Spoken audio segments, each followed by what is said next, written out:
The evening sun poured over the quiet streets of Riverside Heights, painting the small North Carolina town in shades of gold and orange.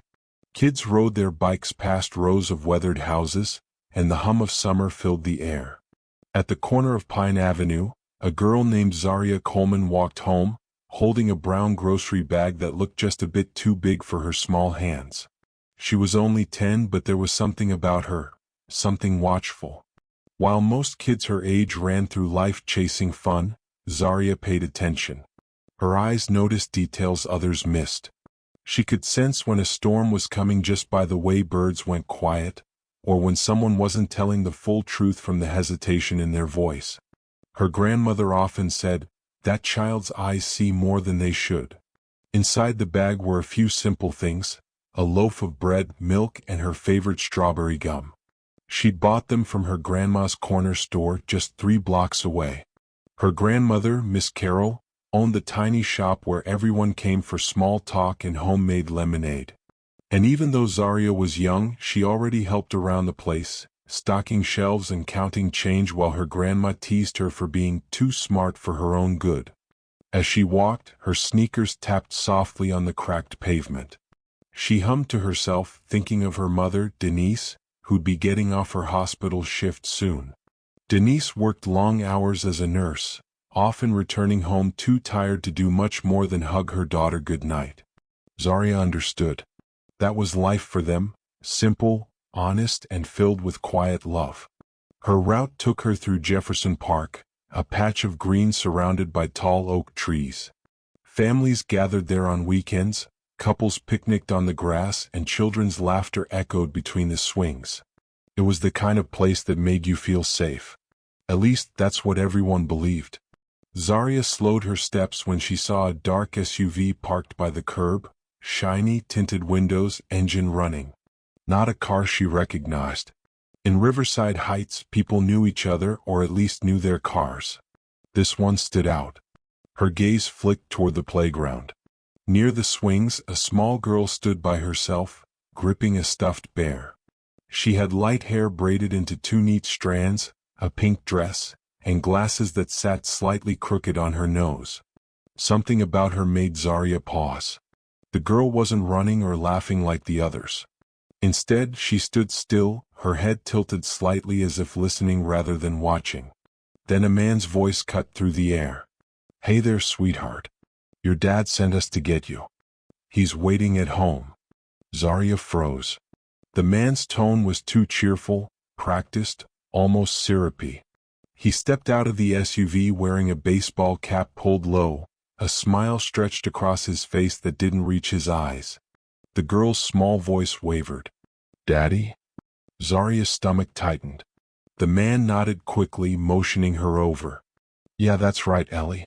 He asked us to come get you. We're just giving you a ride." Zaria's pulse raced. Ellie.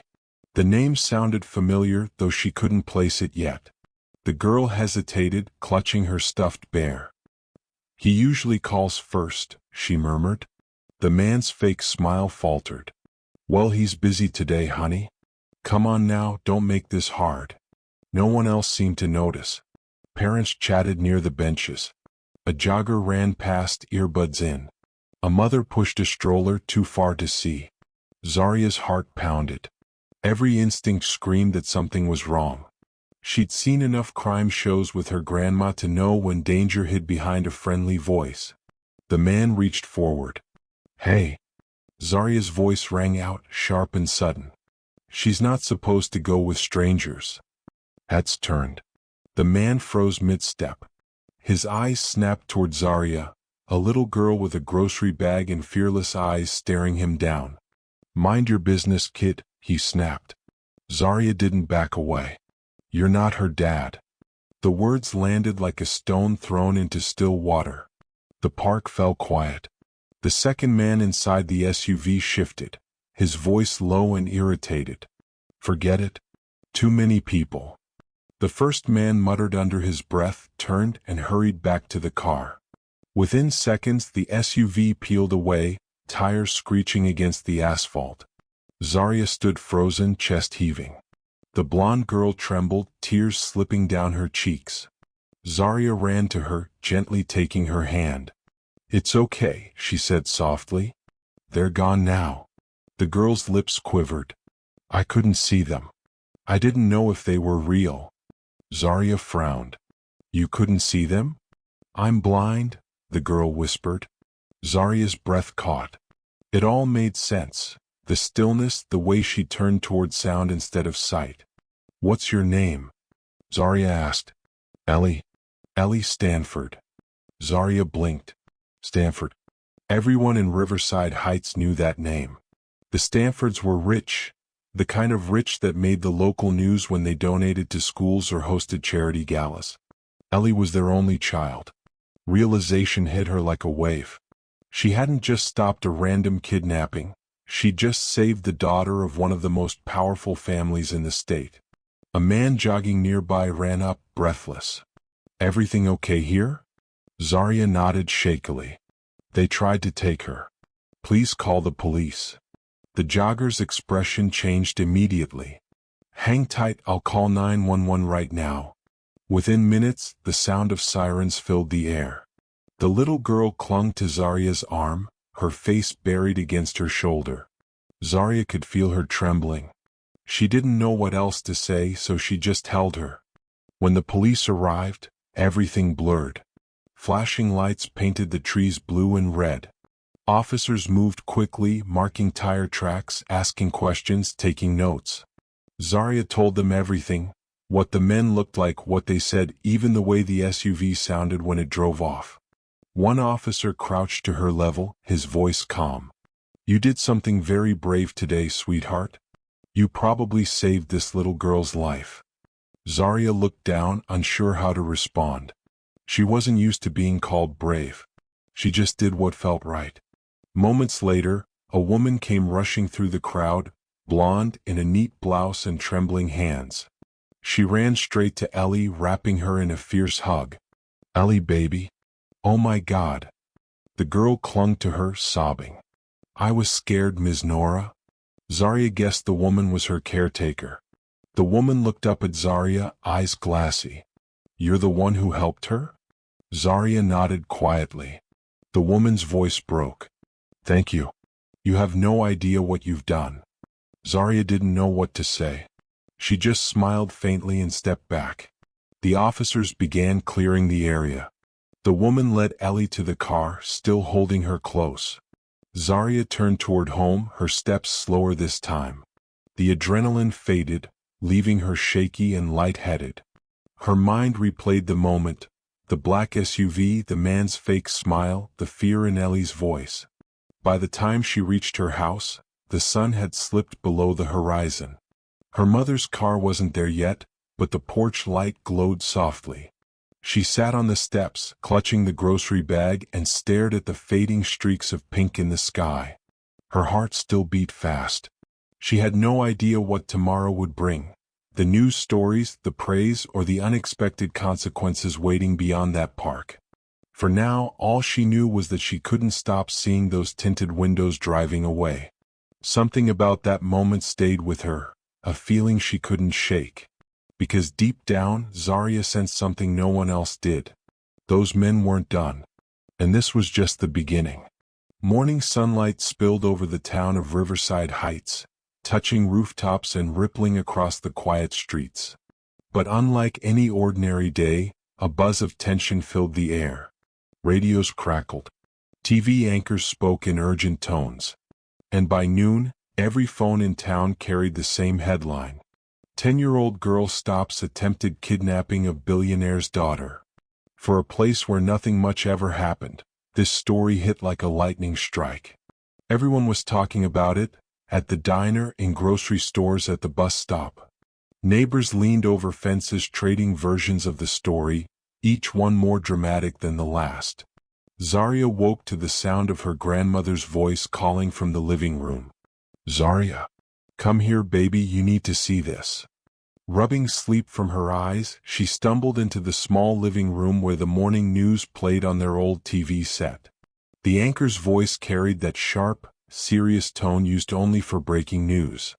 Yesterday evening, in what authorities are calling an act of remarkable bravery, 10-year-old Zaria Coleman from Riverside Heights prevented the kidnapping of a young girl, later identified as Ellie Stanford, daughter of tech mogul Richard Stanford. The suspects remain at large, but police say they're following several leads. Zaria blinked. Her name. On television. A photo flashed on the screen, one the reporter must have gotten from the school yearbook. She looked awkward mid-smile, wearing a uniform 2 sizes too big. Her grandmother gasped proudly. "That's my baby." Zaria stood there frozen, heart pounding. She didn't know how to feel. Pride. Fear. Maybe both. Just then the front door opened and her mother, Denise, stepped in, still in her scrubs. Her hair was pulled back and exhaustion clung to her face, but when she saw the TV, her expression shifted to disbelief. "Is that?" she began. Miss Carroll grinned. "Your daughter's a hero." Denise turned to Zaria, eyes wide. "You didn't tell me it was you they were talking about." Zaria's voice came out small. "I didn't want to make it a big deal." Denise knelt, cupping her face. "Sweetheart, that was brave. You saved a little girl. You should be proud." But behind her mother's words, Zaria sensed something else, worry. A shadow flickered in her eyes as if she feared this attention might bring trouble. And in some way she was right. By afternoon, news vans began showing up on their street. Reporters knocked politely at first, then persistently asking for interviews. A few even offered money for a statement. Denise refused them all. "My daughter's a child," she told them firmly. "She doesn't owe anyone a story." Still, Zaria couldn't avoid the whispers. On her walk to the store later that day, neighbors waved, smiled, even called her our little hero. Someone at the gas station tried to take a selfie with her.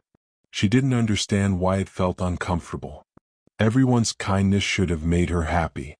But deep down it felt strange, like she'd stepped into a world she didn't belong to. Meanwhile, the police investigation intensified. Officers patrolled the park day and night, questioning witnesses again, checking security cameras from nearby stores. The SUV hadn't been found, and the men remained unidentified. Detective Maria Hensley, the lead investigator, visited Zaria's home one afternoon. She was a tall woman with calm eyes and a professional softness in her tone. "Zaria," she said gently, "you did something incredible. You were brave under pressure, and because of you, Ellie's safe." Zaria sat quietly on the couch, hands clasped together. "Did they catch them?" "Not yet," Hensley admitted. "But we're close. The men knew who Ellie was, and that makes this serious. Her father has offered a reward for any information leading to their arrest." Miss Carroll offered the detective sweet tea, and Denise hovered nearby, uneasy. "Detective, I just want my child safe. There's been too much attention already." Hensley nodded. "I understand. We'll keep an eye on things. If anything feels off, you call me right away." That night, Zaria lay in bed staring at the ceiling. Outside, crickets sang under the dim streetlight. She replayed the scene at the park again and again.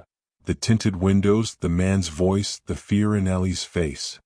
Even though the police promised safety, Zaria couldn't shake the feeling that this wasn't over.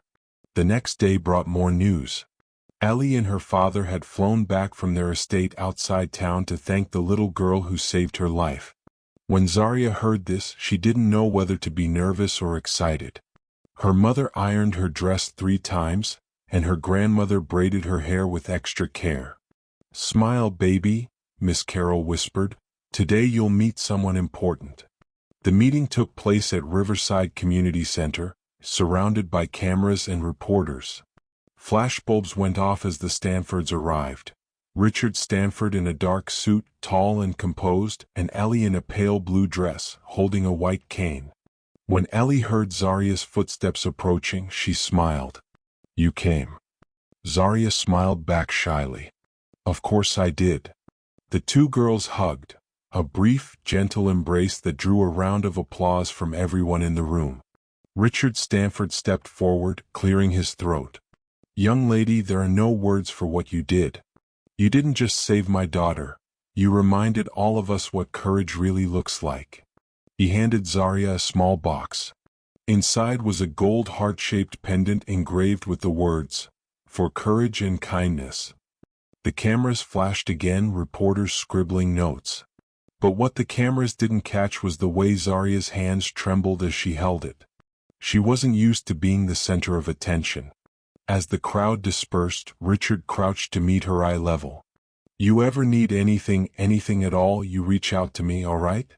Zarya nodded quietly. That evening, the story spread beyond their small town. It hit state headlines, then national outlets. TV hosts replayed clips from the community center, calling her the brave child from Riverside. Social media exploded with praise, and strangers sent letters and gifts. Zarya's classmates called her a celebrity. Teachers congratulated her in the hallways. For the first time, she felt what fame was like, and it wasn't as wonderful as she'd imagined. Because even as the praise poured in, something darker began to stir. 3 nights later, while Zarya and her family were asleep, a car idled at the end of their street. The same kind of car she'd seen at the park, dark, sleek, quiet. Its headlights stayed off. Inside, 2 figures sat watching the house. One of them whispered, "She saw too much." The other replied, "Then maybe it's time we fixed that."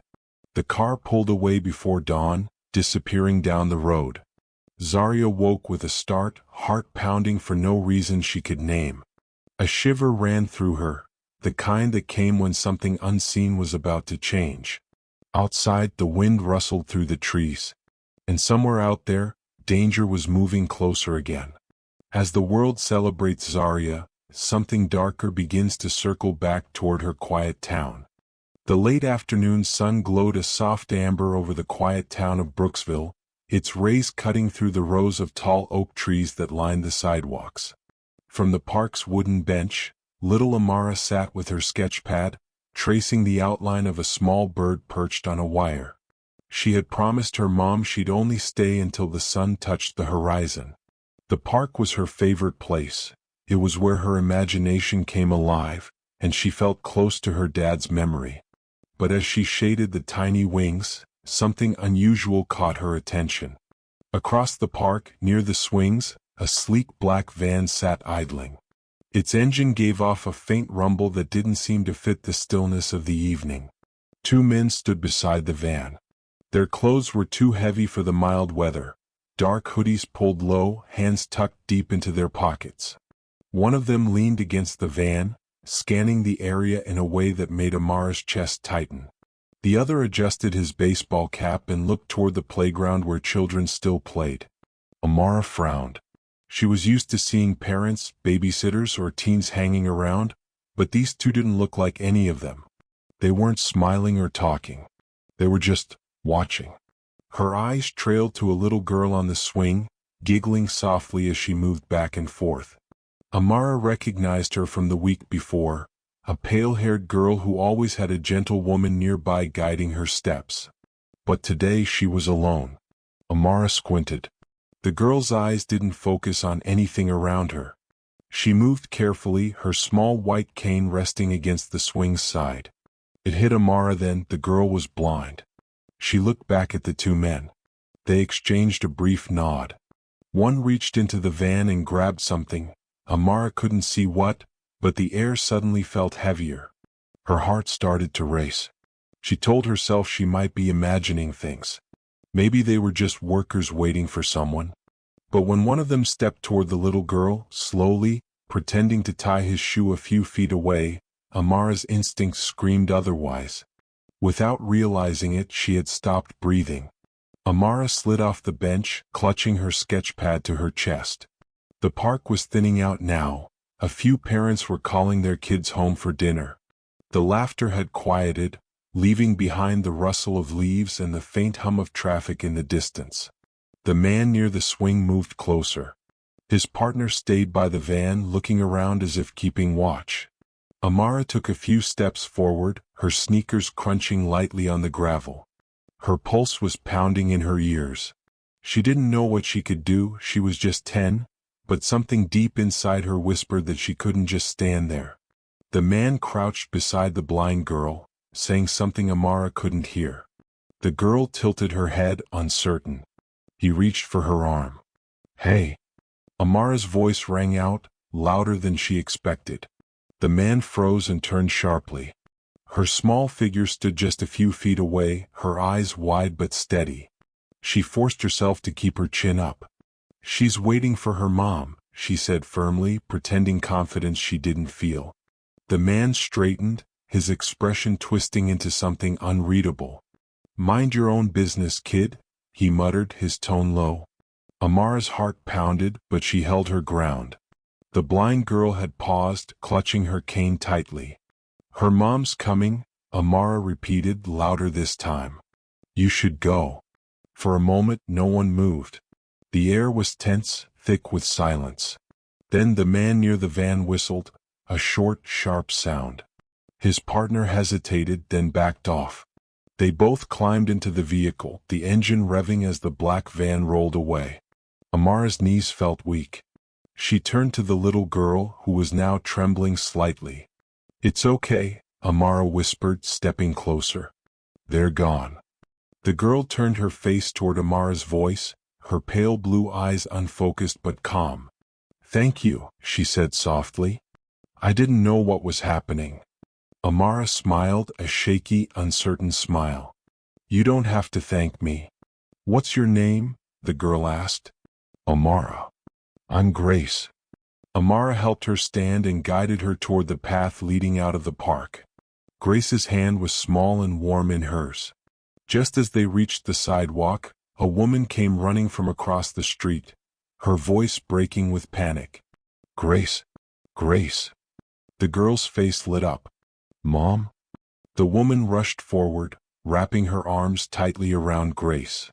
Tears streamed down her face as she whispered, "Oh my God, I turned for just a second. Thank you, thank you." Amara stepped back, watching silently. Her chest rose and fell, the adrenaline slowly fading. She felt strange, half proud, half shaken. Grace's mother turned to her, still holding her daughter. "You saved her," she said, her voice trembling. "You have no idea what could have happened." Amara didn't know what to say. She just nodded, clutching her sketch pad tightly. Before the woman could ask for her name or number, Amara murmured, "I have to go. My mom's waiting," and started down the street. As she walked away, she felt eyes on her, the kind of gaze that lingers long after it's gone. From the corner of her vision, she caught a glimpse of a man standing across the street, half hidden behind a lamppost. He wasn't one of the two men from before, but he was watching her. And when she blinked, he was gone. Her steps quickened, the uneasy feeling chasing her all the way home. Little did she know this was only the beginning. Amara thinks the danger has passed, but an unseen figure has taken an interest in her after the incident, hinting that the kidnapping attempt may be part of something far bigger. The evening settled over Brooksville like a quiet sigh. Porch lights flickered on one by one, and the smell of dinner drifted from nearby homes. Amara's sneakers crunched softly on the sidewalk as she made her way home, her backpack bouncing lightly with each step. The sketch pad was still in her hand, the bird she'd been drawing now smudged from her grip. She tried to push away the image of the black van, the men's faces, and the frightened girl named Grace. But no matter how hard she tried, her mind kept circling back to it, the look in Grace's pale eyes when she realized she wasn't alone. When Amara turned onto Maplewood Lane, she saw her house at the corner, a cozy one-story with fading blue paint and wind chimes that sang softly in the breeze. Through the window, the warm glow of the kitchen lights spilled onto the porch. Her mom, Serena, stood at the counter, stirring a pot of stew. She looked up as Amara entered, her face breaking into a tired but loving smile. "There you are. I was starting to get worried." Amara forced a grin. "Sorry, Mom. I lost track of time." Serena chuckled. "You in that park. You'd draw till midnight if I let you." "Maybe," Amara said softly, setting her bag down. She hesitated, then asked, "Mom, what would you do if you saw someone trying to hurt somebody?" The wooden spoon paused mid-stir. That's a big question, baby. Why do you ask? Amara shrugged, pretending it was nothing. Just wondering. Serena studied her for a moment. Well, I'd try to help, of course. Or call for help. But I'd make sure I was safe too. You can't save someone if you're in danger yourself. Amara nodded but stayed quiet. The stew simmered, filling the room with the comforting smell of garlic and thyme. Dinner passed quietly. Serena asked about school, about the art competition Amara was entering, about whether she finished her homework. Amara answered all of it with practiced ease, though her thoughts were far away. That night, she lay awake in her room, staring at the ceiling. The faint hum of crickets came through the open window. But underneath it, she thought she heard something else, a faint rumble like an engine idling somewhere close. She sat up, heart thudding. Peeking through the blinds, she saw a pair of headlights parked across the street. A dark car, not moving. Her stomach tightened. Probably just a neighbor, she whispered to herself. But the car didn't belong to anyone she knew. And it wasn't facing a house. It was facing her window. Minutes passed. The car didn't move.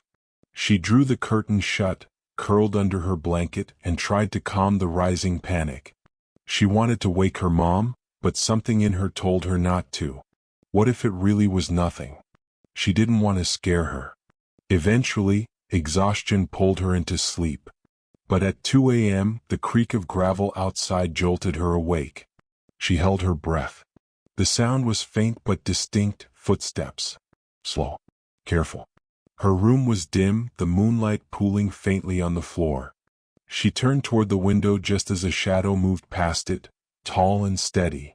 Her heart jumped into her throat. She froze, gripping her blanket so tightly her knuckles hurt. The shadow paused. Then just as suddenly it moved away. A car door clicked, the engine started, and the faint red glow of taillights disappeared down the street. The next morning, Serena found Amara unusually quiet over breakfast. "You okay, sweetheart? You look like you barely slept." "I'm fine," Amara said quickly, pushing her cereal around. "Just weird dreams." But her mind was far from fine. Every sound that day felt sharper. The creak of the school gate, the chatter of her classmates, the squeak of sneakers on the hallway floor. She kept glancing at the windows, half expecting to see that black van again. After school, she met her best friend, Kayla, at the park. They sat on the swings, the chains creaking softly. "You look weird today," Kayla said.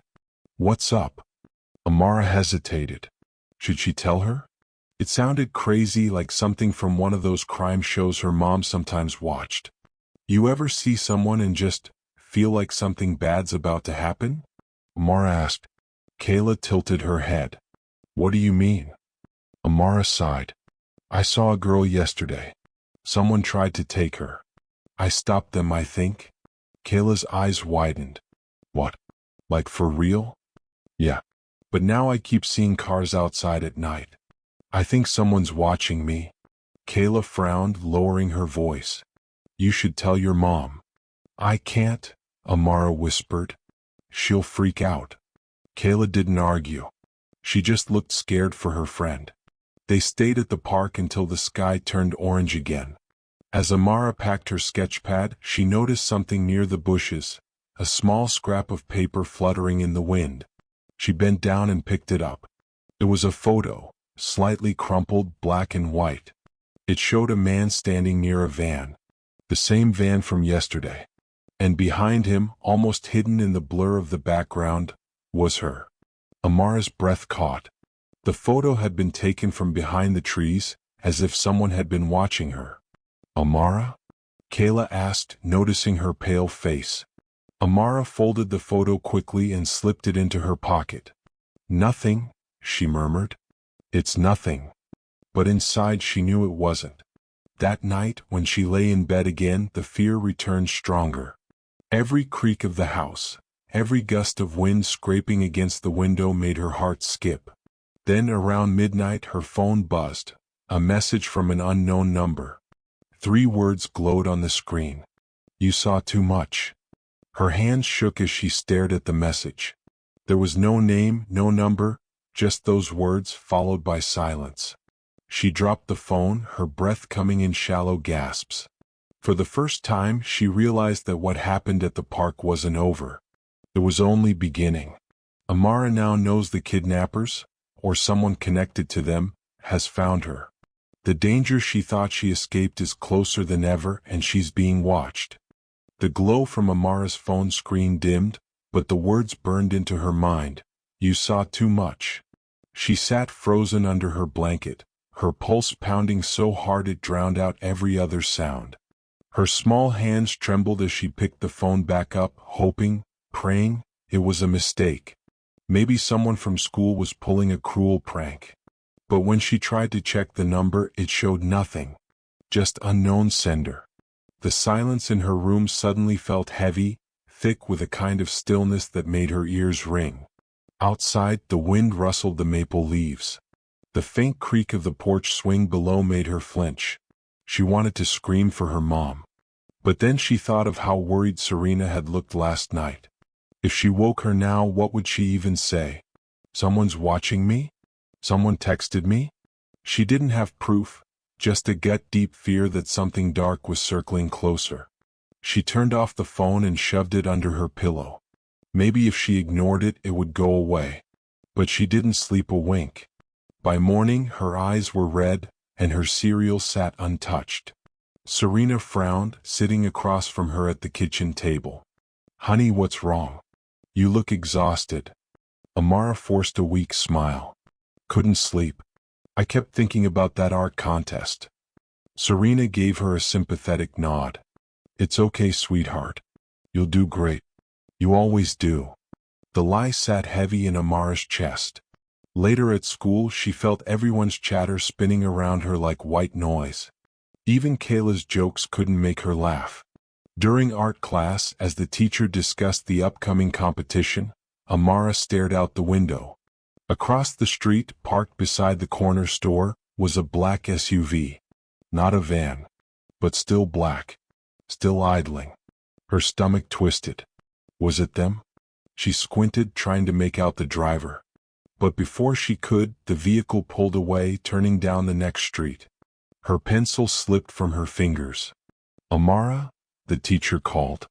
You okay? She blinked. Yes, ma'am, she murmured, her voice barely audible. When the bell rang, she practically ran home. The afternoon sun offered no comfort this time. The warmth felt fake, like the calm before a storm. At home, Serena wasn't back from work yet. Amara dropped her backpack, went straight to her room, and pulled the folded photo from her pocket. She stared at it again, the black van, the man standing beside it, her own small figure in the background. Someone had taken that photo intentionally. Her hands shook as she flipped it over. On the back, faintly scrawled in pencil, was a single initial, R. R? She whispered. Who's R? Before she could think further, a soft knock echoed from the front door. Her whole body tensed. Serena wasn't due home for another hour. Slowly, she crept into the hallway, each step echoing in the quiet house. The knock came again, gentle, almost polite. She peeked through the peephole. A man stood on the porch. He wore a dark suit, a crisp tie, and a badge clipped to his belt. Good afternoon, he called, voice calm but firm. Is this the Bennett residence? Amara hesitated. Who's asking? She said, trying to sound brave. He smiled faintly.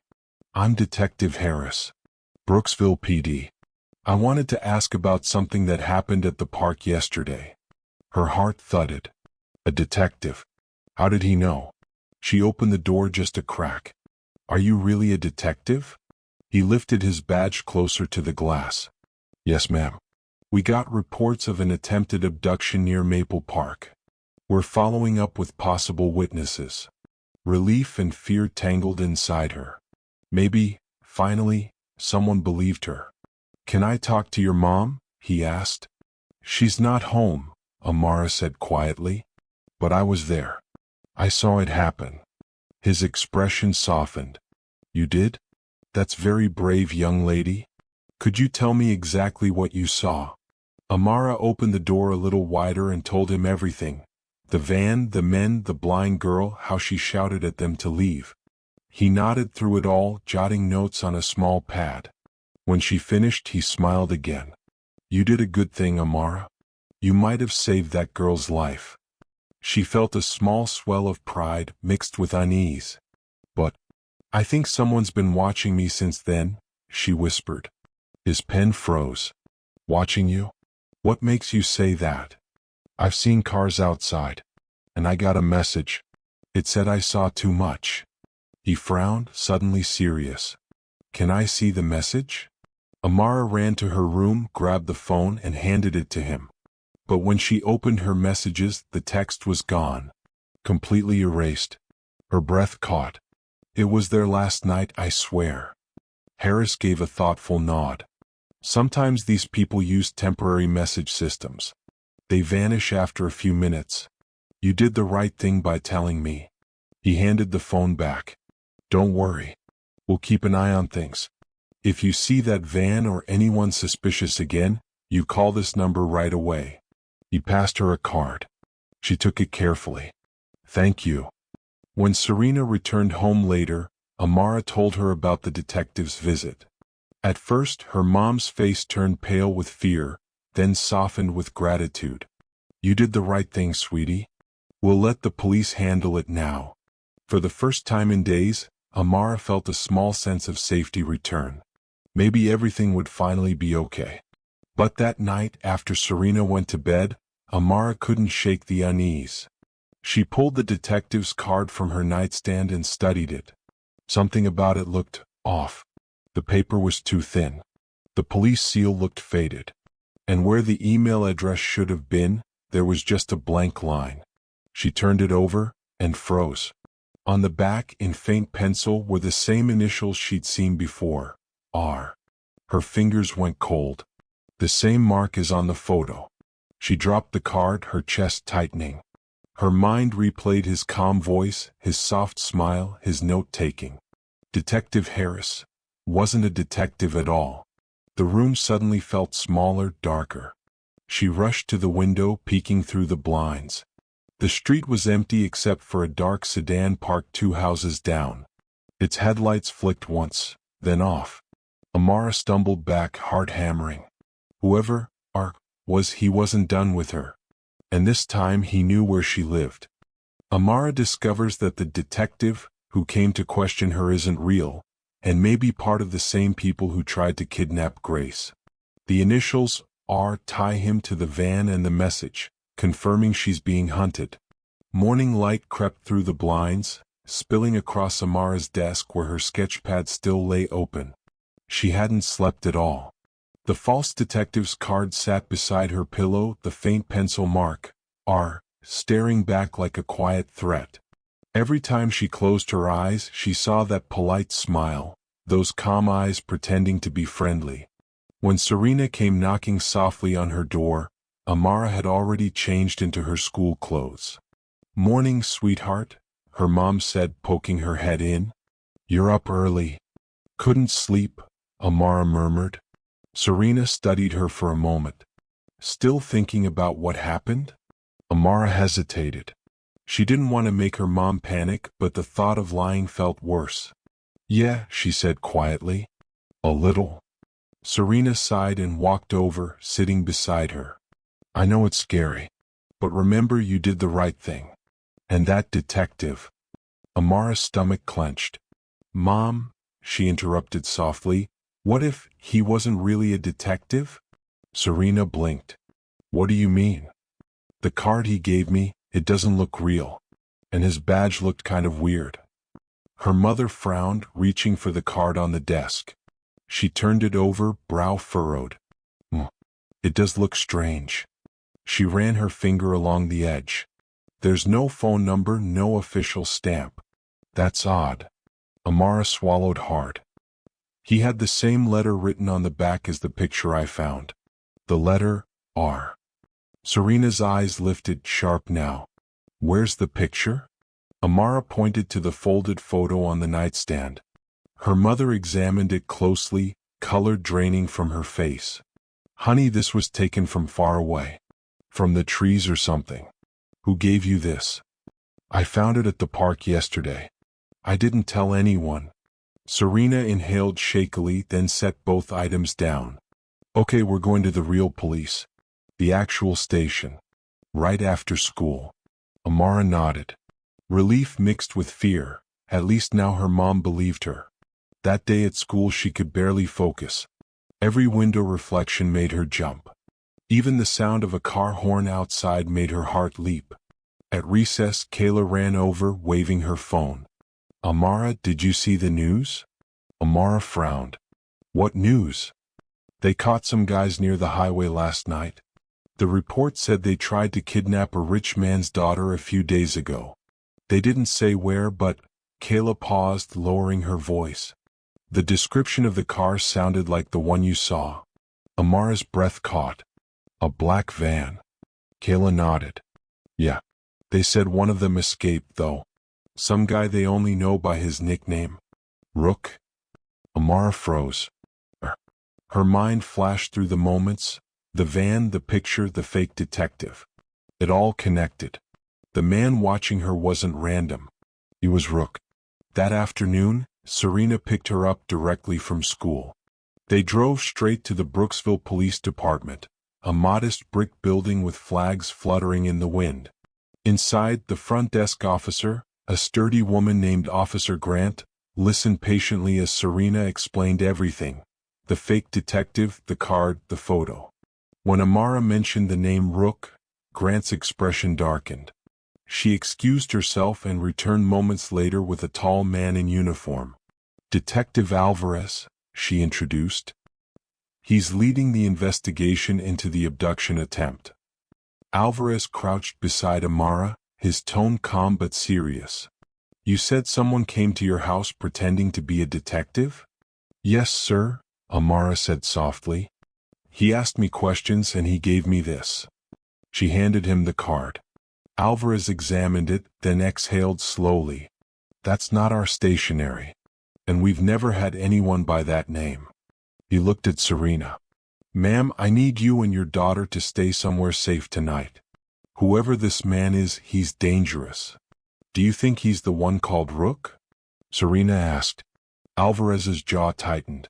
We believe Rook is the leader of a small ring involved in child abductions. He's extremely careful and manipulative, poses as law enforcement, social workers, even delivery drivers. He finds ways to gain trust. Amara's stomach turned. So he's been watching me since the park? Probably, Alvarez said quietly. You stood in the way of his plan. People like that don't forgive easily. But don't worry, we'll protect you. He assigned an officer to patrol near their street and insisted Serena keep her phone nearby at all times. They were escorted home under police watch. That night the house felt different. Every sound echoed louder, every shadow looked deeper. But for the first time, Amara knew she wasn't imagining it. Someone had been out there. When she climbed into bed, she left the lamp on. Hours later, rain began tapping softly against the windows. The rhythmic sound almost soothed her, until she heard a soft ping. Her phone lit up again. Another message. This one had a photo attached. Her heart pounded as she opened it. It was a picture of her window, taken from outside. Tonight. And underneath it, 4 chilling words. You can't hide forever. Amara clamped a hand over her mouth to stop a scream. She ran into her mother's room, clutching the phone. Serena bolted upright, alarmed. What is it? Amara handed her the screen. Her mother's face went pale. Get your shoes, Serena said, voice shaking but steady. We're leaving. Now. Within minutes, they were in the car, the rain slashing against the windshield. Serena's hands trembled as she dialed the police, explaining what had happened. Detective Alvarez's voice came through the speaker. Drive straight to the station. Don't stop for anything. We're sending a patrol to your home. Amara turned in her seat to look through the rain-streaked window. For a brief second, she saw it again, that same dark sedan at the end of the street. Headlights glowing. Engine silent. Following. The road curved and it disappeared behind the trees. Amara's hands gripped her seatbelt tightly. "Mom," she whispered, "he's not going to stop, is he?" Serena's voice was barely above a whisper. "Not until we make him." Amara and her mom are now on the run, realizing that Rook has been following them in real time. The next chapter will deepen the chase, but also reveal that someone unexpected is watching out for them too. For a long moment, the only sound in the air was the whisper of the sea breeze against the dunes. Then came the panic, sudden, sharp, and paralyzing. Mariah's pulse thundered in her ears as she spun around, scanning the fairgrounds. The Ferris wheel glimmered under the early evening sky, laughter floated from the food stalls, and the smell of caramel popcorn hung heavy in the air. But Madison was nowhere. Her heart dropped. She called out, first calmly, then louder, then almost screaming. "Madison! Maddie!" Her voice cracked, swallowed by the noise of the fair. At first, a few people glanced her way, assuming she was a mother calling her child. But when they saw the tears building in her eyes, several adults grew alert. A couple pushing a stroller stopped to ask what was wrong. Mariah explained between gasps, "She's blind, she was just here. She can't see where she's going." The woman's face turned pale. "We'll help you look," she said quickly, pulling out her phone. Within minutes, word spread. Vendors began scanning their surroundings, security was alerted, and the fair's loudspeakers crackled to life with an announcement. "Attention, everyone. If anyone sees a young girl with blonde hair wearing a pink sweater and white shoes, please report to the front gate immediately." Mariah's hands trembled. She retraced their steps, her sneakers slapping against the wooden planks of the boardwalk. She stopped near the carousel where the music blared, calling again, but only the mechanical horses answered her. Then something flickered in her mind, that tall man she'd seen earlier, near the cotton candy stand, with the faded baseball cap and hands stuffed in his jacket pockets. He hadn't looked like he belonged there. He'd been watching. Not the rides. Not the kids playing games. Watching them. Her stomach turned cold. She broke into a sprint, her small legs pumping furiously as she headed toward the spot she'd last seen him. She passed under the glowing lights of the Ferris wheel and toward the parking lot beyond. The cheerful music faded behind her, replaced by the sound of her quick, uneven breathing. At the edge of the lot, near a row of parked vans, she spotted something, a flash of pink fabric. A slave. Her breath hitched. It was Madison's sweater. Mariah ducked behind a trash bin, peering carefully. A dark van sat idling, headlights off, one of its rear doors slightly ajar. Through the crack, she caught sight of Madison's white shoes, motionless. The man from earlier was there, talking in a low voice to someone in the driver's seat. Her mind raced. She was just 10. No phone, no plan, no adult to help. Fear clawed at her chest, but something stronger pushed back. The voice of her mother reminding her every day before school, "Don't ever be afraid to do what's right even if no one else does." Mariah wiped her tears, crouched lower, and whispered to herself, "Okay, think." The fair's security booth wasn't far. She could get back fast enough, she could tell someone. But as she turned to run, the van engine roared to life. "No," she whispered. The back door began to swing shut. Acting on pure instinct, Mariah darted from her hiding place and ran toward the van, shouting, "Stop! She's in there." Her voice cracked the night like lightning. The men inside froze, startled. One of them cursed, jumping out to grab her, but she twisted away, screaming at the top of her lungs. Heads turned from the fair entrance. A couple of people came running. "Hey, what's going on?" The man panicked. The driver hit the gas, tires screeching. The van jerked forward, but Madison's leg was still half out. Mariah lunged and yanked her just enough that the shoe slipped off, leaving her ankle free. Madison tumbled to the ground, dazed but unharmed, as the van sped away into the dark. The crowd swarmed them. A woman wrapped her coat around Madison's shoulders while another called 911. Mariah's chest heaved. Her small hands were scraped and bleeding, but she didn't care. Madison was safe.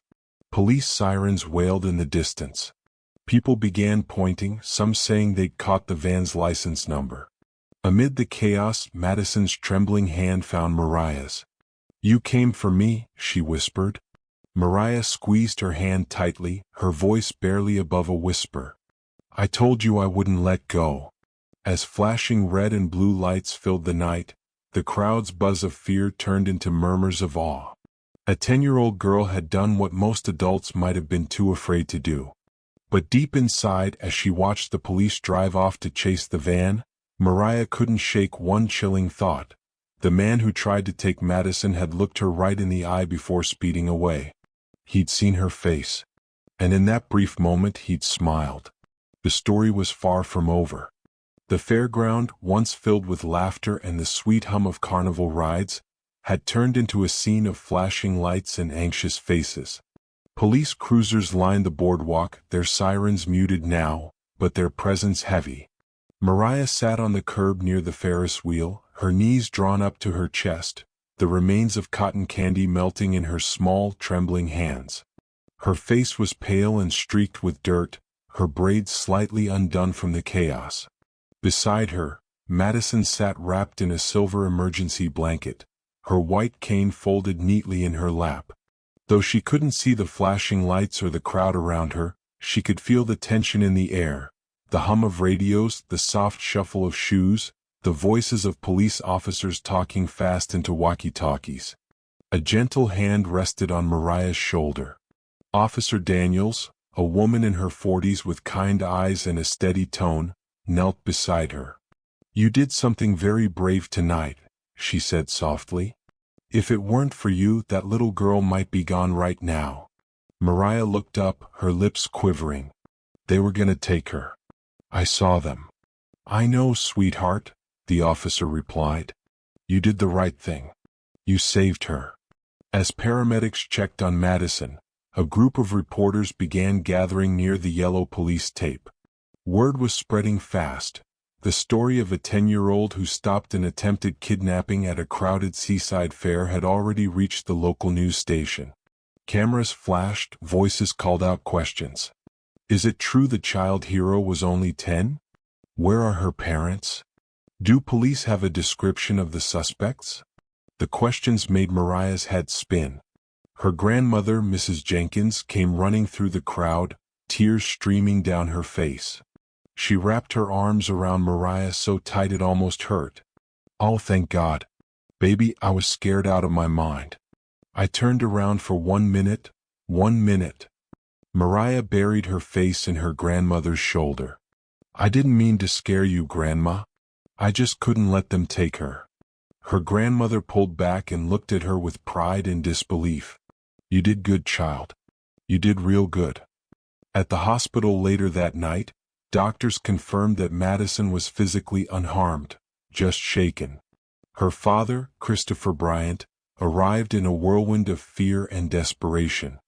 He was still in his business attire, tie loosened, phone in hand, flanked by 2 bodyguards. The moment he stepped into the room and heard Madison's voice, his knees nearly buckled. "Daddy?"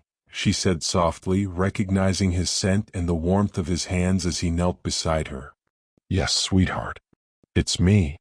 His voice cracked. "Are you okay? Did they hurt you?" Madison shook her head slowly. "No, she saved me." Christopher turned toward Mariah, who stood near the door with her grandmother. His expression softened. He walked up to her, knelt down so they were eye to eye, and said, "You're the reason my little girl is still alive." Mariah didn't know what to say. "I just saw them, and I ran." He smiled faintly through tears. Sometimes running toward danger is the bravest thing anyone can do. Reporters waited outside the hospital, eager for a statement. The story had already gone viral online. 10-year-old girl stops kidnapping at Ocean View Fair. Headlines praised her courage, calling her a hero. Local news anchors replayed footage of police cars at the scene, showing Mariah's small figure in a pink hoodie being led away by officers. But behind all the praise and flashing cameras, Something heavier hung in the air. The kidnappers had vanished. Police had found the van abandoned near an old fishing dock miles away. Inside were fingerprints and traces of rope, but no suspects. Whoever they were, they knew what they were doing. Detective Ramos, a tall man with graying hair and a calm but commanding presence, spoke to Mariah and her grandmother before they left the hospital. "You've got a good memory, kid.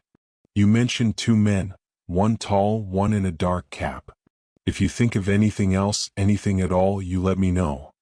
Mariah nodded quietly. "He looked at me before he drove away," she said, her voice small. "He smiled. Like, he wasn't scared." The detective frowned. "Smiled?" She nodded. "Like he knew something." That detail lingered with him. And as they left the hospital that night, escorted past news crews and flashing bulbs, Detective Ramos watched them go, already knowing this case wasn't just another failed abduction. There was something deliberate about it, something that didn't add up. A few days later, Mariah and her grandmother returned home to their small house on the edge of town.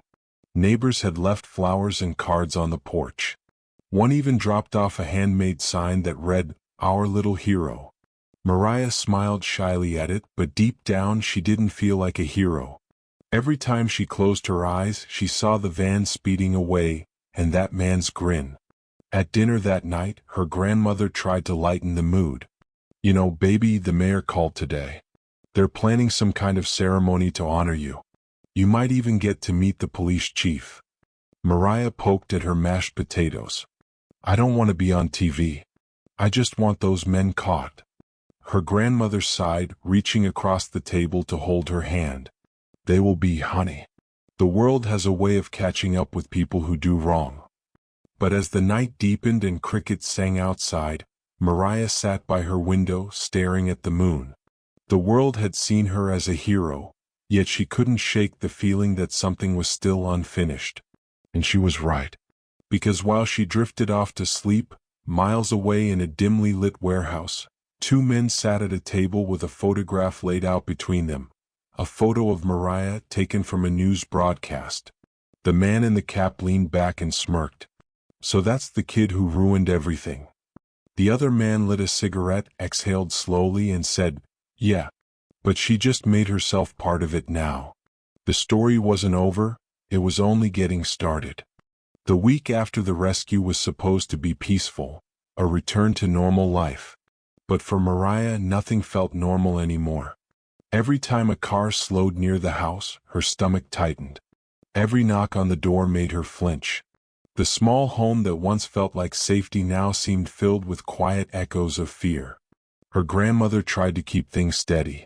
"You're safe now, baby," she said each morning, setting down a plate of pancakes just how Mariah liked them, golden brown with extra syrup. "You're home. That's all that matters." But deep down, Mrs. Jenkins could feel it too, a shift in the air. She noticed the same silver sedan drive past the house more than once, the same unfamiliar face standing too long at the corner store. When she mentioned it to a neighbor, they brushed it off as nerves. But she wasn't imagining it. That Friday, just before sunset, Mariah was sitting on the porch steps drawing in her sketchbook. She liked to draw the ocean, waves curling and breaking, the Ferris wheel glinting in the distance, and a little figure of her and Madison smiling near the boardwalk. It was her way of reminding herself that good things could still happen after bad ones. She was halfway through coloring the sky when the phone rang inside. Her grandmother answered, her voice cheerful at first. "Hello." Then she paused, her smile fading. "Who is this?" There was no answer, just a faint breathing on the other end. "Hello," she said again, louder. Still nothing. Then after a long pause, a man's voice came through, low and calm. "Tell your granddaughter she's famous now." The line went dead. Mrs. Jenkins stood frozen, the receiver trembling in her hand. When she looked out the window, Mariah was still sitting on the porch steps, humming softly as she drew. She didn't tell her right away. She didn't want to scare her, not yet. But that night, after Mariah had gone to bed, she called Detective Ramos. "Detective, it's Mrs. Jenkins.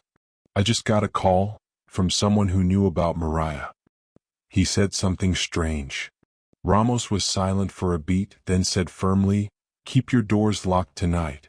I'll send a patrol car by your street." When the headlights swept across the yard an hour later, Mrs. Jenkins felt a little safer. But safety, as she'd soon learn, was only temporary. Meanwhile, in a downtown office tower, Christopher Bryant sat in a glass-walled meeting room, his phone buzzing with missed calls. Ever since the kidnapping attempt, he hadn't been able to focus on work. Madison's laughter echoed in his mind, the laughter he'd almost lost forever. He'd tripled security at their home, hired private investigators, even offered a reward for any information about the men. But they'd vanished without a trace. Then one of his assistants entered, holding an envelope. "Sir, this was dropped off at the front desk. No return address." Christopher frowned, taking it carefully. Inside was a single photograph, a grainy image of Mariah and Madison at the hospital, smiling weakly for a reporter. But someone had drawn a red circle around Mariah's face. He froze. A note was scrawled on the back in rough handwriting. "She saw too much." For a moment, the billionaire's composure cracked. He leaned back, rubbing his temples, the weight of dread pressing down. Whoever those men were, they weren't just petty criminals. They were organized, deliberate. And now, a child's life might be in danger again. Back in Ocean View, Mariah woke up to the sound of rain tapping against her window. The storm outside matched the unease that had settled in her chest. She dreamed of the van again, the smell of gasoline, the rush of wind, the man's smile. She sat up, clutching her blanket, when she noticed something odd, a faint shadow moving outside near the fence. It was quick, gone almost as soon as she saw it. She blinked, her heart racing. Maybe it was the wind. Maybe not. "Grandma," she called softly. Mrs. Jenkins appeared in the doorway, wearing her robe. "It's okay, baby. Go back to sleep." But neither of them really slept that night. By morning, the police were back, checking tire tracks outside the gate. "Could have been a delivery truck," one officer said, "or someone turning around." Mariah listened from the porch. She didn't believe it. She knew what she saw, a shape too still, too purposeful to be random. Detective Ramos arrived a short while later. He crouched to her level, his voice calm. "You've been through a lot, kiddo. But I need you to be honest with me. Are you sure it wasn't just a dream?" Mariah met his eyes. "No. It was real." He studied her face for a moment, then nodded. "All right. I believe you. I'll have my team check nearby security cameras." Mrs. Jenkins thanked him, but as he left, she couldn't help but notice how his hand rested on the holster at his side, as if he already suspected something worse was coming. That evening, the sky turned orange over Ocean View, and the streets buzzed with early weekend life. Mariah and her grandmother tried to distract themselves with a movie. But halfway through, the power flickered, once, twice, then went out completely. The neighborhood plunged into darkness. Mrs. Jenkins fumbled for a flashlight. "Probably just the storm earlier," she muttered, trying to sound calm. Mariah stood by the window, staring into the yard. For a moment, everything was still. Then she noticed something glowing faintly across the street, the cherry-red light of a cigarette. Someone was there, watching. Her throat tightened. "Grandma, someone's outside." Mrs. Jenkins hurried over, pulling the curtains shut, her hands shaking. She whispered, "Get my phone." But when she dialed 911, the line cut halfway through the call, static, then silence. They stood together in the dark, listening. A floorboard creaked outside the porch. Then, out of nowhere, came the sound of an engine starting, a car pulling away fast into the night.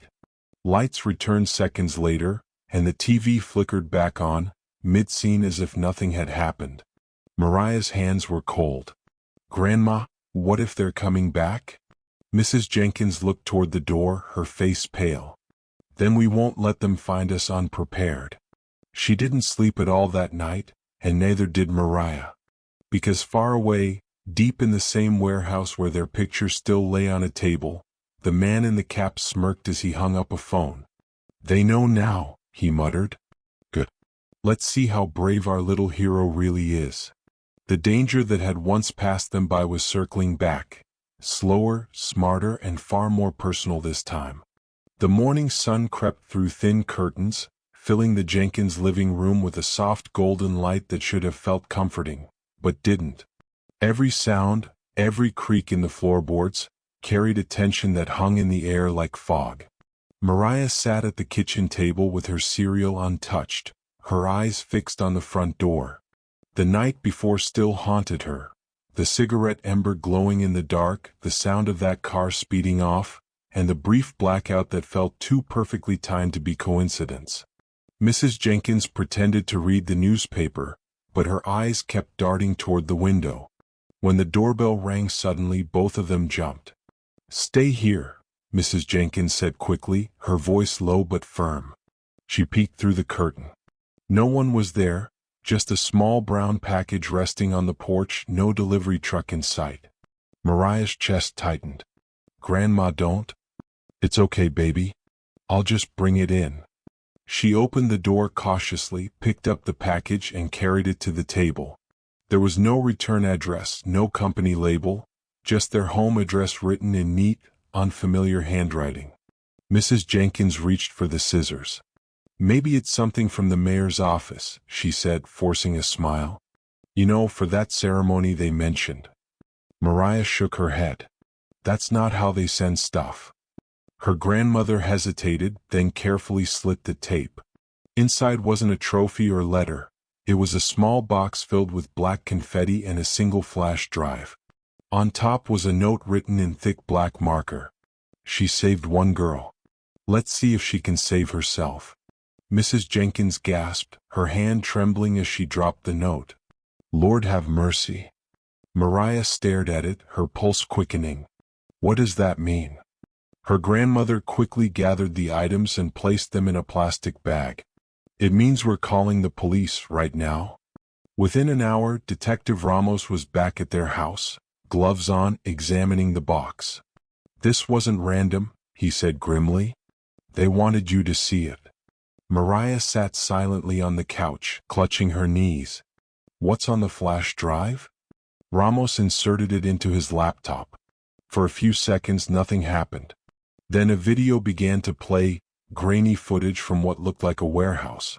The camera panned slowly across a dark room filled with boxes and tools. And then the frame shifted, showing a wall plastered with photos. Pictures of Madison. Pictures of her father. And at the center, photos of Mariah, all taken from different moments since the fair, at the hospital, walking home, even one of her sitting on the porch the night before. Mrs. Jenkins covered her mouth. "They've been watching us." Mariah's heart thudded so loud she could barely breathe. "How did they get those?" Ramos paused the video, jaw tight. "This isn't just about revenge anymore. These men are part of something bigger. Organized, patient, they knew exactly where to find you." He looked at Mrs. Jenkins. "You need to stay somewhere safe for a while. I'll get protective detail assigned immediately." But before he could continue, his phone buzzed. It was Christopher Bryant. The detective stepped outside to take the call. Mrs. Jenkins and Mariah listened faintly as his tone shifted from calm to tense. When he came back, his face was grim. "That photo Mr. Bryant received, the one with the red circle?" he said quietly. "It came from the same source as this flash drive. Same fingerprints, same type of ink." Mrs. Jenkins frowned. "So they're targeting both families?"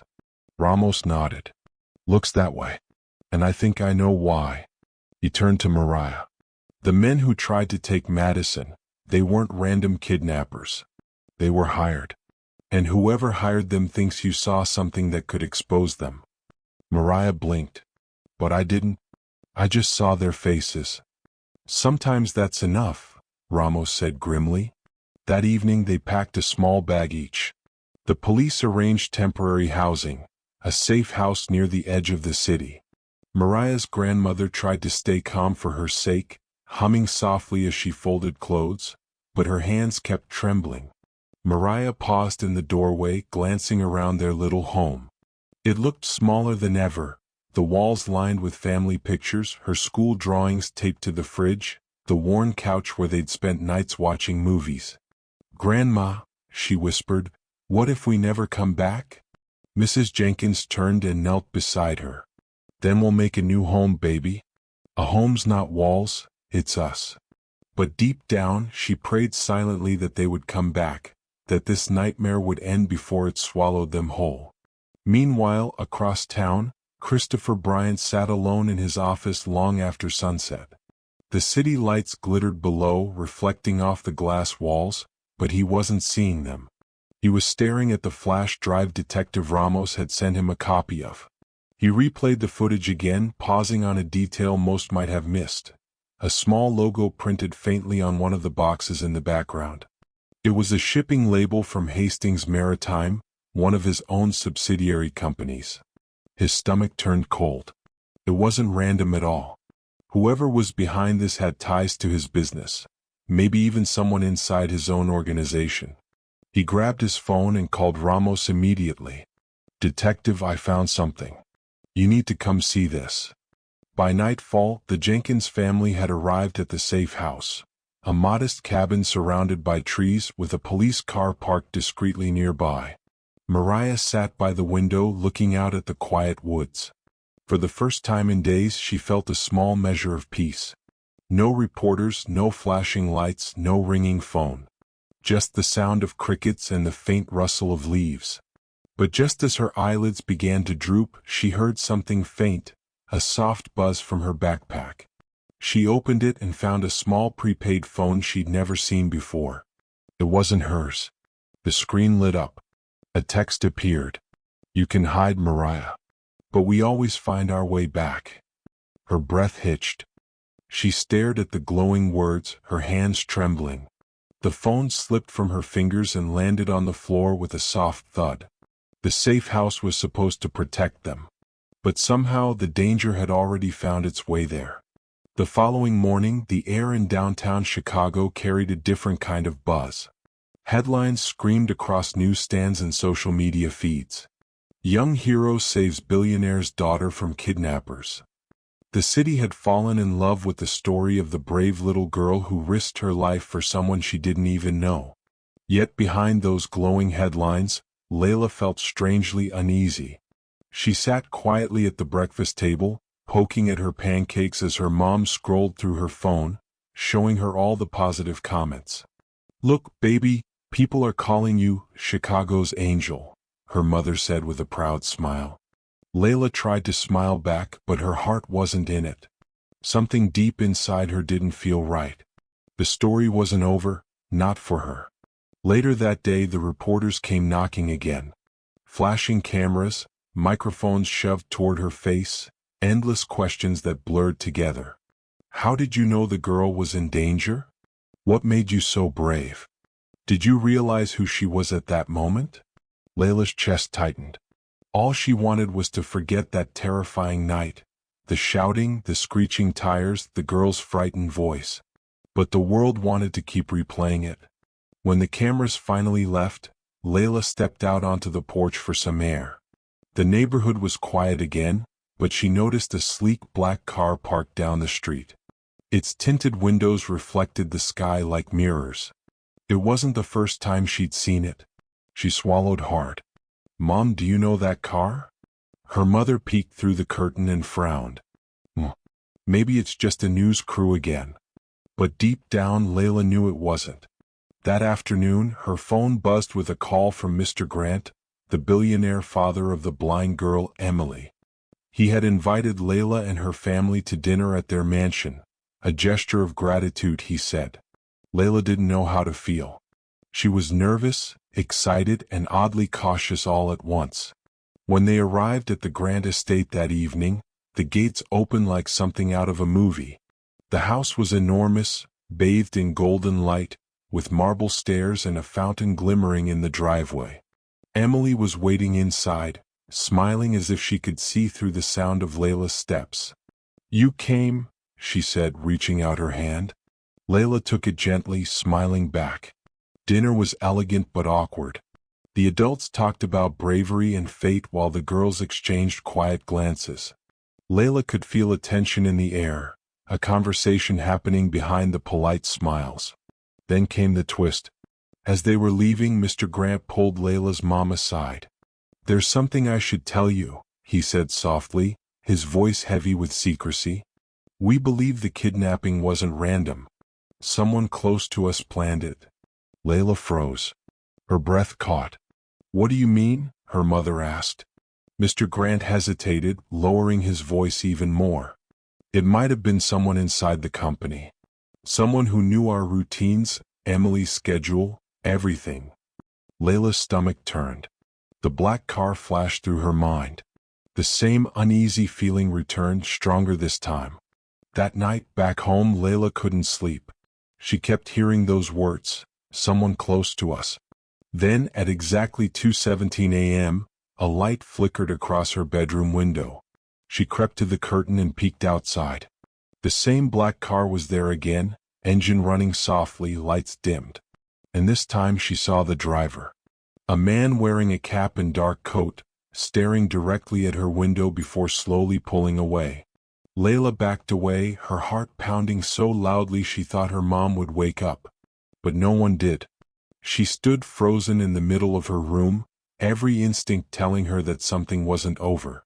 That this wasn't just a story for the news anymore. This was personal. The next morning she told her mom everything. Her mom tried to comfort her, saying maybe it was coincidence, maybe she imagined it. But Layla knew what she saw. When she went to school later that day, she noticed a man at the far end of the playground fence, watching quietly. He didn't look like a parent or a teacher. Just watching. Layla's heartbeat quickened again. She turned to find Emily's chauffeur waiting to pick her up. But something clicked in her mind. That same car from the night before. The same shape. Could it be him? That night, Layla sat on her bed, trembling as she pieced the puzzle together. The warning from Mr. Grant, the car outside her window, the man at the playground, it was all connected. And as she whispered into the darkness, her voice barely a breath, she realized one chilling truth. Whoever tried to take Emily wasn't finished. And now they knew Layla's name. Layla's phone buzzed again. A new message from an unknown number. "You should have stayed quiet, little hero." Her hands shook. The message vanished seconds later, deleted remotely before she could show anyone. She looked up toward her window, her reflection trembling in the glass, and noticed a faint red dot dancing on the curtains. Someone was watching. The following morning, Layla woke to a gray, drizzling sky. The safe house, normally quiet and comforting, felt smaller today, almost suffocating. She traced her fingers along the edge of her notebook, the pages filled with sketches of the fairground, the black van, and even tiny stick figure maps of her escape routes. Each drawing a reminder, she had survived before, but somehow this felt bigger. Her grandmother, Mrs. Jenkins, made breakfast in the kitchen, humming softly. But her tone lacked its usual warmth, and Layla knew why. Every moment outside their front door felt like someone could be watching, waiting. She couldn't stop thinking about the red dot on her window the night before and the warning message that vanished before she could show anyone. Detective Ramos had insisted on visiting that morning. He wanted to go over every detail from the kidnapping attempt and the new threats. Layla and her grandmother sat in the living room, Ramos flipping through notes, his brow furrowed. "You saw them before, right?" he asked, looking directly at Layla. "The men who tried to take Emily?" Layla nodded, gripping her hands tightly. I remember the van, the man in the cap, and the one driving. They were organized." Ramos exhaled, leaning back. "You weren't imagining it. These people plan everything. They've studied Emily, and now, unfortunately, they're studying you too. Whoever they are, they know what you know." Mrs. Jenkins' hands tightened around her coffee mug. "So what do we do? We can't just hide forever." Ramos gave a small, grim smile. "No, we can't. That's why I've been working with Mr. Grant. He's traced some of the suspicious activity back to his company, and we might have a lead on who hired these men." Layla's eyes widened. "Wait, what? His company?" "Yes," Ramos said. "And that's why we need to be careful. Whoever's behind this has resources, money, people, and connections. It's not just about Emily anymore. They're organized and they've made this personal." Later that day, Layla sat at the small table by the window, notebook open. She couldn't stop thinking. Something in the way the men had smiled, the way they had left the flash drive and the threatening messages. It felt deliberate, like they wanted her to piece it together. She flipped through the sketches, tracing lines and dots. Suddenly, a pattern emerged: locations she'd passed, times of the day, streets that connected the safe house, the fairground, and the hospital. She realized someone was mapping her movements. Her heart skipped. Someone was watching every step she took. Detective Ramos returned with Mr. Grant that evening. Both men sat across from Layla and Mrs. Jenkins, tension thick in the air. "Layla," Mr. Grant began, his voice low, "there's something you need to understand. The men who tried to kidnap Emily were not random criminals. They were hired by someone within my company." Layla's mouth went dry. "Someone inside? But why?" "Money, influence, power," Mr. Grant said grimly. "We have ongoing deals that some people don't want interfered with. Someone tried to scare us, take Emily, and now they're trying to scare you, because you saw too much." Ramos added, "We're tracing communications, looking for anyone with access to both Emily's schedule and company information. It's complex, but we're narrowing it down." Layla's stomach turned. "So, someone we trusted could be the one behind this?" "Yes," Ramos said softly. "And that's why we have to be extremely careful." That night, Layla lay in bed, unable to sleep. Her thoughts kept returning to the flash drive, the photographs, and the words, "She saw too much." She realized something chilling: the men weren't just after Emily. They were after her knowledge, her memory. Her role in stopping the kidnapping had made her a target. The red that she'd seen on the window the night before suddenly returned in her mind. She squeezed her eyes shut, imagining the dark figure watching her from the shadows. They weren't going to give up. And then she made a decision. If she was going to stay safe, she couldn't just hide. She had to think like they did. She had to understand what they wanted and anticipate their moves. Her hands trembled as she picked up her notebook and began drawing again. Not just maps this time, but connections, names, places, and even the little details that had seemed insignificant before. She had to see the bigger picture. As she worked, a sudden noise made her freeze. It was faint, almost imperceptible, the soft hum of a phone vibrating on the floor. She hadn't touched her grandmother's phone. She picked it up, heart pounding. A new text had appeared. "Clever girl. But clever girls get caught." Layla's hands shook as she set the phone down. Her mind raced. Someone knew what she was doing. They were tracking her, learning from her. And in that moment, she realized the stakes were higher than ever. The conspiracy wasn't just about Emily's kidnapping anymore. It was about control, secrets, and someone who would stop at nothing to protect their identity. Somewhere in the shadows, the people who tried to take Emily were watching again, and this time they had noticed Layla's next move. The following morning dawned with a deceptive calm. Layla sat cross-legged on the floor of the safe house. Her notebook sprawled around her like a battlefield of sketches, notes, and lines connecting faces, places, and times. Every detail mattered. Every little observation could be the key to understanding who was orchestrating the threat against her and Emily. Her grandmother quietly brewed coffee in the kitchen, the aroma usually comforting but today only a reminder of the tension that lingered in the house. Layla's mind kept replaying the flash drive, the threatening messages, and the red dot on her window. Whoever was behind this had been meticulous, watching, waiting, anticipating their moves. Detective Ramos arrived mid-morning, his expression more serious than usual. He laid out a folder on the table. Inside were financial reports, emails, and staff logs from Grant Enterprises, Christopher Grant's company. "Layla," Ramos said, kneeling beside her, "we've found something." Someone on the inside has been coordinating these attempts.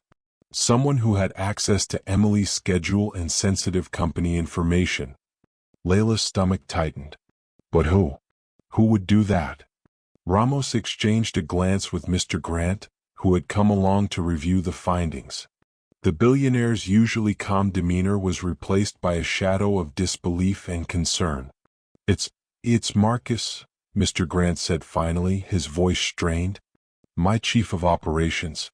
He's been with me for over 10 years. I trusted him with everything. I can't believe. Layla's eyes widened. Marcus had always seemed reliable, always calm, professional, and loyal. And yet now the pieces were falling into place. Subtle changes in schedule, unexplained delays, security lapses. He's clever, Ramos continued. He left almost no trace but the financial records, the communications with unknown accounts, and the timing of the van rental point directly to him. He knew exactly when Emily would be at the fair, how to get close, and when Layla would be nearby. Layla felt a chill run down her spine. So, he set all of this up? He wanted to take Emily, and now he's after me? Yes, Ramos said grimly. And he's still in play. That black car, the flash drives, the messages, it's him. He's taunting you because he knows you're smart. He wants to see if you can be caught. The safe house felt suddenly smaller, walls closing in around them. Mrs. Jenkins clutched her granddaughter's hand tightly. I trusted him too, she whispered.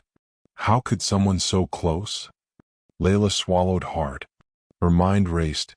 If Marcus had been this close for years, he could anticipate almost everything. He knew their routines, their fears, how they'd respond. And now that he was exposed, he would be more dangerous than ever. Mr. Grant, unusually tense, clenched his fists. We need to confront him. I can't believe I let this happen. He's one of my most trusted people. Ramos shook his head. No, not yet. If we confront him directly, he could disappear or worse, retaliate. We need a plan. Layla felt a surge of determination. She had to help. She had already survived one attempt, and now she was smarter, faster, and more aware. Later that evening, Layla noticed something odd. A small envelope had been slipped under the door. She picked it up carefully. Inside was a single photograph, taken earlier that day. It showed her sitting at the safe house table, drawing her maps. Someone had been inside. Someone had watched her without being seen. Her breath caught. They're closer than we thought, she whispered. Ramos examined the photograph. Marcus is bold. He knows we're onto him. This is a test, to see if you'll react. Layla's hands shook, but inside, a fierce resolve formed. If Marcus wanted a game, she would play. But she would control the moves this time. The night deepened, shadows stretching across the safe house. Layla couldn't sleep. She kept imagining the black car outside, Marcus's calculating eyes, and the van that had tried to take Emily. She glanced at her notebook, tracing the lines she had drawn, connecting the dots between all the events, the suspicious employees, the flash drives, and the photographs. One detail stood out. A delivery schedule Marcus had approved weeks before, perfectly timed for the fair, for Emily's movements, and for her own presence. It was meticulous, cruel, and chilling. And Layla realized something critical. Marcus had underestimated her. He had assumed she was just a child, scared and small. But she was brave, clever, and ready.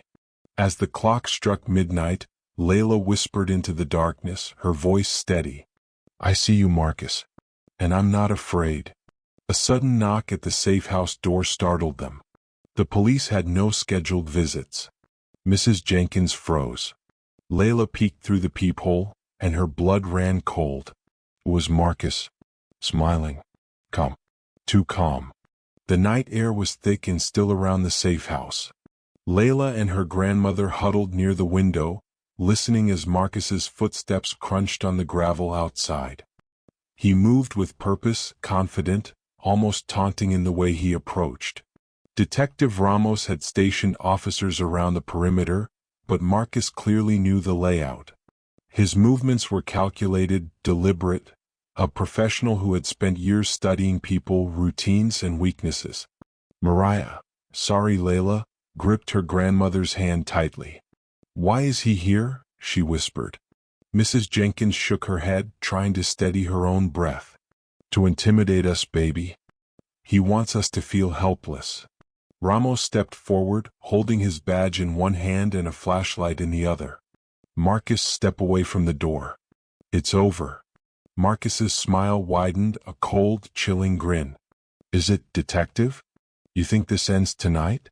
You have no idea how far this goes. Layla stepped back, her notebook clutched like armor. Her eyes locked on Marcus. Something about his calmness made her furious. He had tried to destroy lives, Emily's, her own, and he acted like it was a game. Then Marcus's expression shifted subtly, almost like he was calculating the next move. The little girl thinks she can outsmart me, he murmured almost to himself.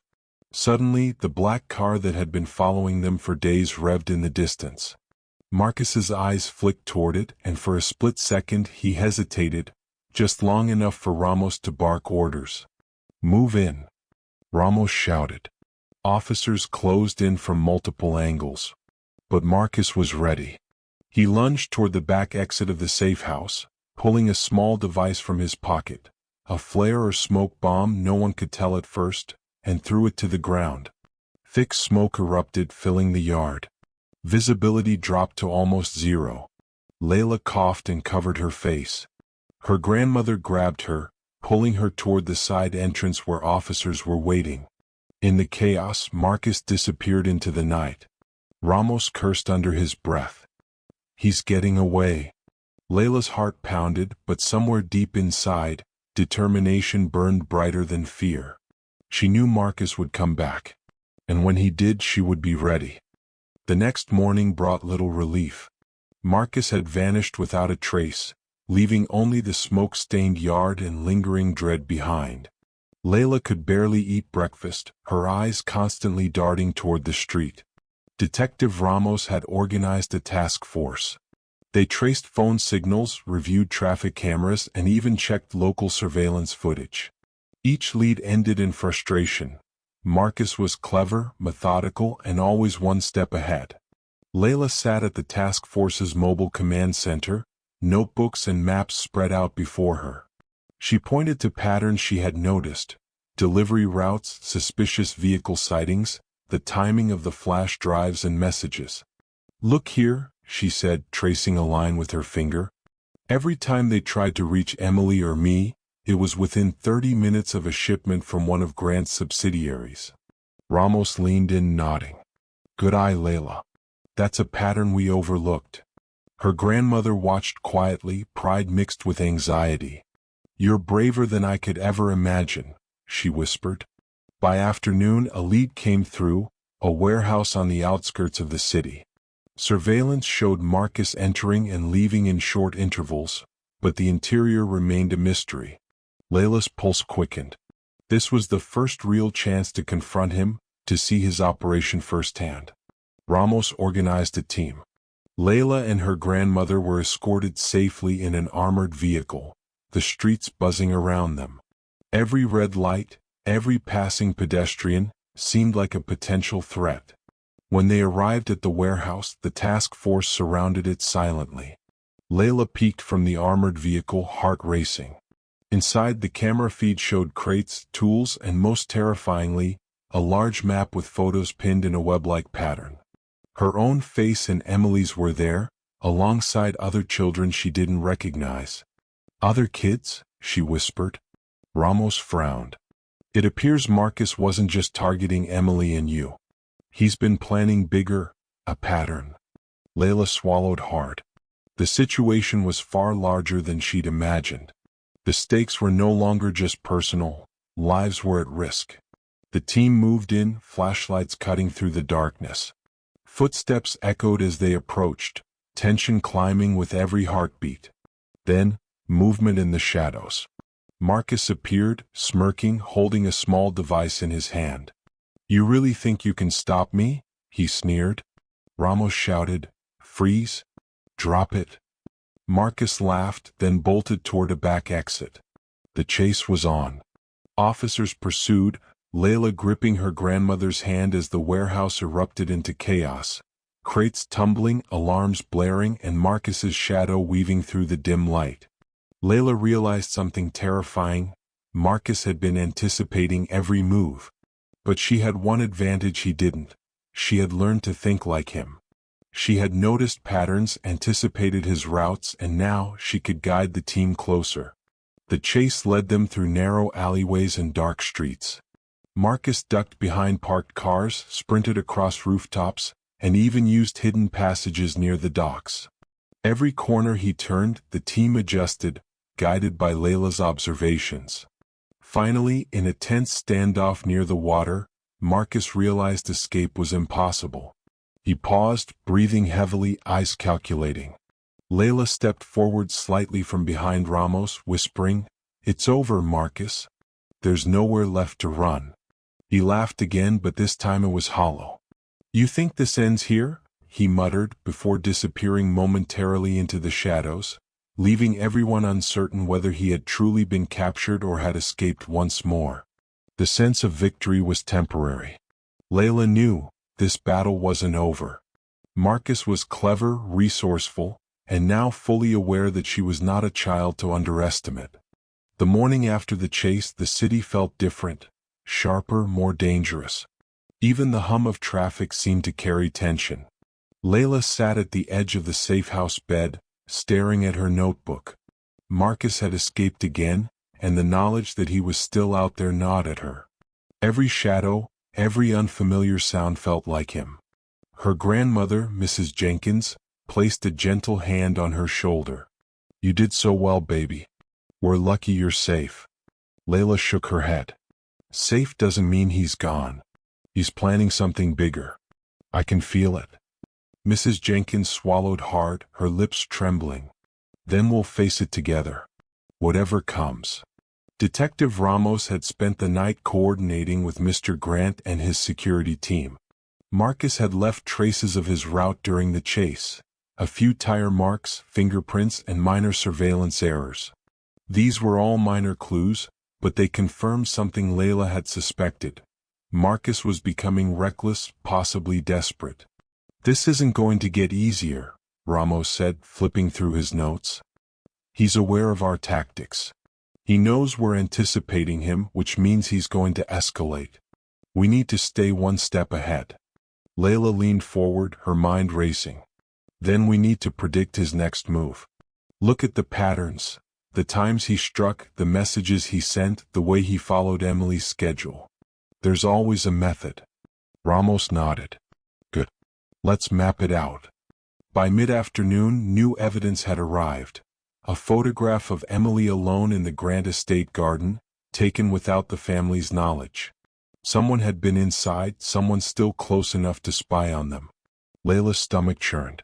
She realized Marcus wasn't just targeting them for revenge or power. He wanted control. He wanted fear to rule their lives. And worst of all, he wanted to test her courage again. That evening, the team decided on a precautionary plan. Layla and her grandmother would remain in a secondary safe location, with officers stationed discreetly around the perimeter. Ramos and Mr. Grant began reviewing Marcus's previous work schedules, access records, and communication logs to anticipate his next move. Layla couldn't help but notice that Marcus's plan had patterns tied to familiar locations in the city. Places he knew well, streets with fewer witnesses, and alleyways he could navigate like a maze. He had grown up in the area and knew how to vanish. Late that night, Layla awoke to a faint buzzing sound. Her eyes darted toward the window. The black car was parked across the street again, silent, almost invisible in the shadows. She felt the familiar pang of fear mixed with resolve. On her phone, a text appeared. "You can't hide forever. Tomorrow we finish this." Her hands shook as she showed the message to her grandmother. "He's back," she whispered. Mrs. Jenkins hugged her tightly. "We're ready, baby. You're not alone." Ramos arrived within minutes, surveying the surrounding streets. We've got units positioned around every exit. No one gets past tonight, he said firmly. The tension built as the night wore on. Every sound, a distant siren, a stray cat, a passing car, set Layla's heart racing. She kept imagining Marcus slipping through the shadows, one step ahead of everyone, waiting for the perfect moment. Then just past midnight, the lights of a delivery truck flickered across the street. Marcus's signature, the pretense of normalcy. The officers moved cautiously, tracking the vehicle's movements. From her window, Layla noticed something new, a figure moving inside the truck bed, hidden beneath a tarp. It was almost impossible to see, but her instincts told her it was Marcus. He had chosen this moment to escalate. She whispered to Ramos through her earpiece, pointing to the truck. He's using it as a distraction. Watch the alley behind it, he'll try to escape through there. Ramos nodded, his eyes narrowing. Good catch. Layla, stay inside. Let us handle it. The officers moved in, but Marcus was quick. He jumped from the truck bed, sprinted toward the alley, and disappeared into the dark. The chase resumed, tighter, faster, more dangerous than ever. Layla watched from the window, her heart pounding. She knew he was testing her courage again, seeing if she would falter, seeing if she would make a mistake. But Layla wasn't the same girl who had faced him before. She had learned, adapted, and grown braver with each step. She clenched her fists. She was ready. As Marcus vanished into the shadows, a sudden sound stopped everyone. A faint giggle, almost childish, echoing from the dark alley. Layla's eyes widened. It wasn't Emily. It wasn't her grandmother. It was something else entirely. Someone else was involved. And the game had just become far more dangerous. The city had never felt darker to Layla. Every street lamp cast elongated shadows, every alley seemed like a hiding place, and every sound carried the weight of impending danger. After the events at the warehouse and the delivery truck, Layla knew Marcus wasn't working alone. That faint giggle in the alley had confirmed it. Someone else was involved. Someone who knew her routines, someone bold enough to taunt her from the shadows. Her grandmother tried to calm her during breakfast, but Layla couldn't sit still. Her mind raced with possibilities. Who could it be? A former employee? Someone from the company? Or worse, someone she had met before and never suspected? Detective Ramos and Mr. Grant joined them later that morning. Ramos spread a large map across the table, pins marking locations where Marcus had been sighted, alongside the timing of his movements and known threats. A few new pins had appeared, areas that suggested coordinated activity. Layla pointed to a cluster of pins in a warehouse district on the other side of the city. Look, she said. These locations line up with Marcus's previous movements, but these last ones don't match him. They're too precise. Someone else planned them. Ramos frowned. Good observation. That means Marcus has a partner, someone operating in sync with him. We need to identify who it is, fast. Mr. Grant rubbed his temple. I trusted everyone in my inner circle. Could it really be someone I know? Layla swallowed hard. It's possible. Someone who knew Emily's schedule, the company routines, and even us. Someone who knew how to get past security. By evening, Ramos had obtained security footage from nearby businesses. The grainy images revealed a figure following the same routes Marcus had taken.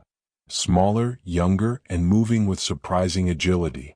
It wasn't Marcus, but someone with knowledge and confidence. Layla's heart sank. The accomplice was no ordinary person. They knew exactly what they were doing. This isn't just a game anymore, Ramos said, turning to Layla. If we don't stop them, more people could be in danger. Layla clenched her fists. Then we stop them. We have to. Later that night, Layla received another message on the mysterious phone. Her hands trembled as she read it. Smart girl. But every hero has a weakness. Find it before it finds you. The text disappeared seconds later, leaving a faint chill in the room. Layla knew it wasn't just Marcus who had sent it. His accomplice had access to technology, knowledge, and patience, a deadly combination. She realized the accomplice had likely been observing them for weeks, maybe even months, orchestrating events from behind the scenes. The next morning, Layla, her grandmother, and Detective Ramos drove to the warehouse district that her observations had pinpointed. The area was quiet, almost unnaturally so. Through binoculars, Layla spotted movement.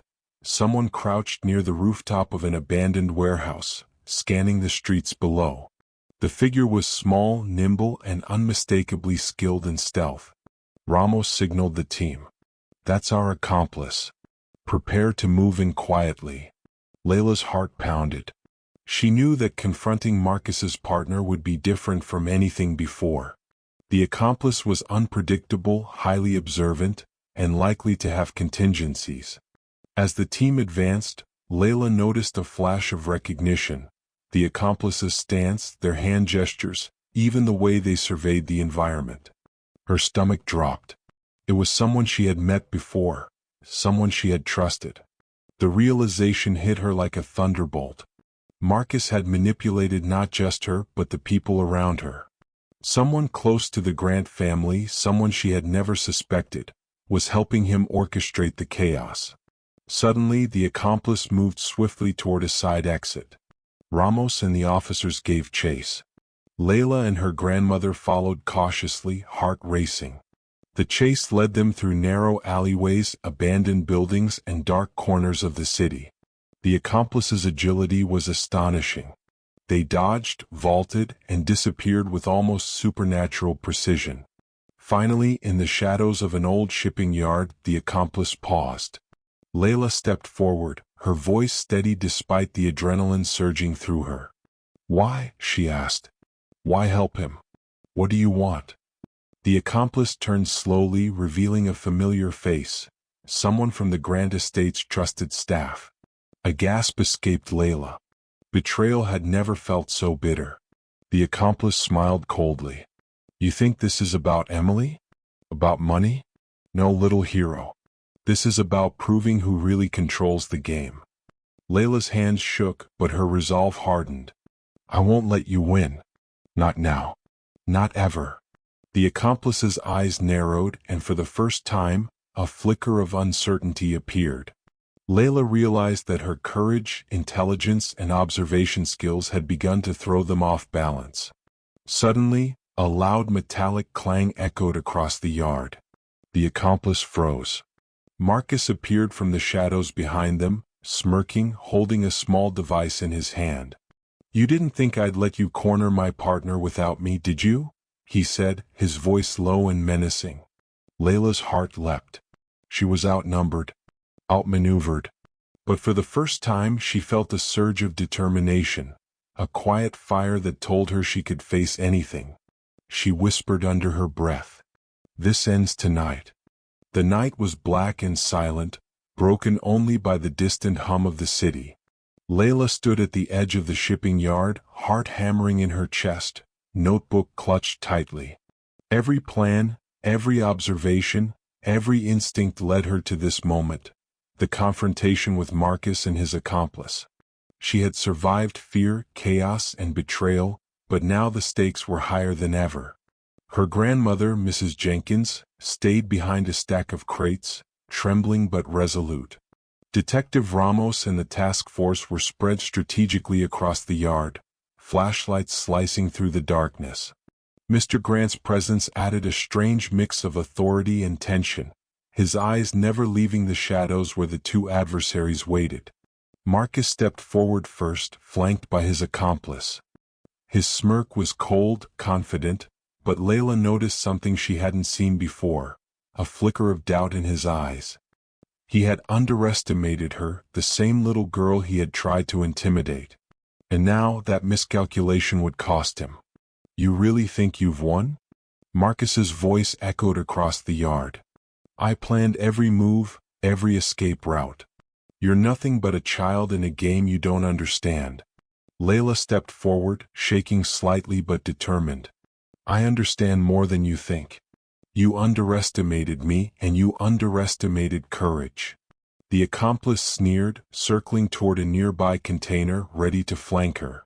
Layla's gaze flicked across the yard, connecting every dot she had drawn in her notebook: escape routes, blind spots, and possible traps. Her planning, her observations, her instincts, they were all coming together now. Suddenly, Marcus lunged forward, grabbing a metal rod from the ground. His accomplice tried to move in from the side, but Layla anticipated it. She signaled to Ramos, who immediately maneuvered into position, blocking the flank. The yard erupted into chaos. Marcus swung the rod, but Layla dodged instinctively, moving like she had trained in her mind for months. Ramos and the officers pressed in, coordinating silently, their movements precise and synchronized. The accomplice attempted to retreat, but Layla had predicted it. With a leap, she grabbed a rope dangling from one of the shipping containers, pulling it to trip the accomplice. The figure hit the ground, stunned but unharmed. Marcus paused, disbelief crossing his face. Impossible, how? Layla took a deep breath. Because you never expected me to think like you. In the chaos, the accomplice scrambled to their feet, realizing they had been outmaneuvered. Marcus tried one last desperate move, a dash toward the water's edge, device in hand. Layla's eyes tracked every motion, heart pounding. She noticed a small loose plank on the dock. She kicked it just as Marcus reached the edge, causing him to stumble. Ramos tackled him to the ground. Officers moved quickly to secure both Marcus and the accomplice. The devices they carried, tools for intimidation and abduction, were seized. Silence fell over the yard, broken only by Layla's heavy breathing. She looked at Marcus and his partner, both now handcuffed, defeated, and exposed. Emily arrived moments later, escorted carefully by the Grant security team. Her blind eyes seemed to shine brighter than ever, reflecting trust and gratitude. "Layla," she whispered, her voice trembling with relief, "you saved me, again." Layla smiled softly, exhausted but triumphant. "We saved each other," she said. Mr. Grant approached, his expression a mixture of awe and gratitude. "Layla, I can't thank you enough. You were brave beyond words. You risked everything to protect my daughter." Layla's grandmother hugged her tightly. "My baby, my hero," she whispered. Detective Ramos patted her shoulder. "You proved courage doesn't depend on age, Layla. You were smart, brave, and calm under pressure. You helped save lives today." In the days that followed, Marcus and his accomplice faced legal consequences, their network exposed and their motives revealed. The story dominated headlines not just for the daring kidnapping plot, but for the bravery of an extraordinary young girl who had faced fear head-on. Layla's life slowly returned to a semblance of normalcy. School, friends, and family resumed their place, but she had changed. She had faced darkness, deception, and danger, and she had come out stronger. One afternoon, as she sat in her room, flipping through her notebook filled with sketches and notes, she realized something important. Courage was not the absence of fear, but the ability to act despite it. And for Layla, that lesson would guide her for the rest of her life. Emily held Layla's hand tightly, a symbol of their bond forged in bravery and trust. "We're friends forever, right?" she said. Layla smiled. "Forever."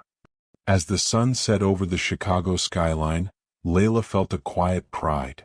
She had faced shadows, unmasked betrayal, and protected someone she cared about, and in doing so she discovered her own strength. The city would remember the story of the little girl who stood fearless in the face of danger. But for Layla, it wasn't about fame or recognition. It was about knowing she had done the right thing, and that courage could shine even in the darkest night. In her notebook, Layla scribbled one final note. "No darkness is too deep, no shadow too long. Courage always finds its light." Outside, the black car that had haunted her disappeared for the last time, leaving the world quiet, safe, and full of possibilities.